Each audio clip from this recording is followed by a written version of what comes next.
Ya kalau dipikir-pikir ini seperti tiba-tiba begitu ya Kementerian Dalam Negeri mengeluarkan sebuah aturan baru soal pencatatan nama di sejumlah dokumen kependudukan ini. Tapi ini adalah yang sudah terjadi ya, aturannya ini tertuang dalam Peraturan Menteri Dalam Negeri nomor 73 tahun 2022 tentang pencatatan nama pada dokumen kependudukan. Nah, apa saja poin-poin pentingnya kami akan bedah satu persatu untuk Anda di pagi hari ini. Yang pertama adalah pencatatan nama dalam dokumen kependudukan pada pasal 4 ayat 2. Seperti ini kami akan hadirkan.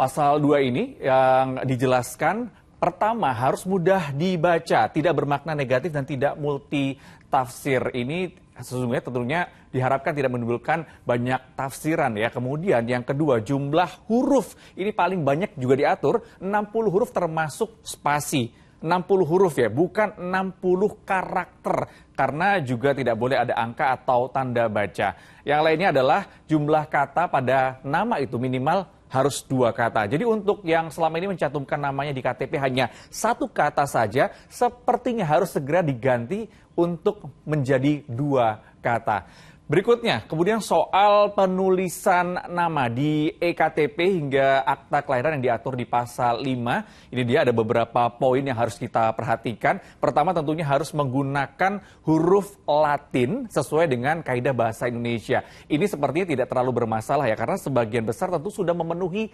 kriteria ini. Yang kedua adalah nama marga atau nama famili yang disebut dengan nama lain boleh dicantumkan pada dokumen kependudukan.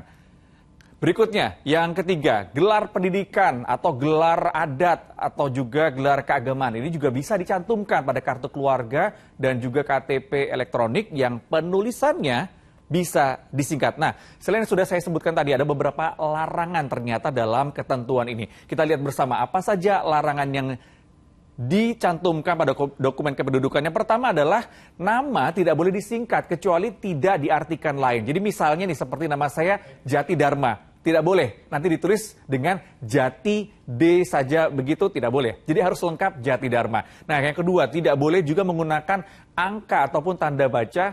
Jadi dipastikan ya, hanya huruf saja. Kemudian yang ketiga, gelar pendidikan dan juga gelar keagamaan ini boleh dicantumkan di KTP elektronik dan juga kartu keluarga. Tapi syaratnya ini tidak boleh dicantumkan di akta pencatatan sipil. Jadi gelar pendidikan atau keagamaan tidak boleh dipakai di akta-akta seperti akta nikah, akta perceraian, akta kelahiran, dan lainnya yang merupakan akta pencatatan sipil. Tapi sekali lagi ini bisa dipakai di KTP atau kartu keluarga. Nah, ini sebenarnya kalau bisa dilihat ketentuan yang digunakan atau Kementerian Dalam Negeri ini sebenarnya tujuannya sangat bisa dikatakan kedepannya ini akan memudahkan kita. Masyarakat. Karena ketika kita mengurus paspor, paspor itu minimal harus dua kata. Betul. Jadi kalau misalkan namanya cuma Gracia aja, nanti ketika bikin paspor susah kan, harus bikin nama akan baru. Menyulitkan tentunya. Dan ini harus sama semua nih, KTP, KK, paspor dan lain sebagainya. Iya, betul sekali.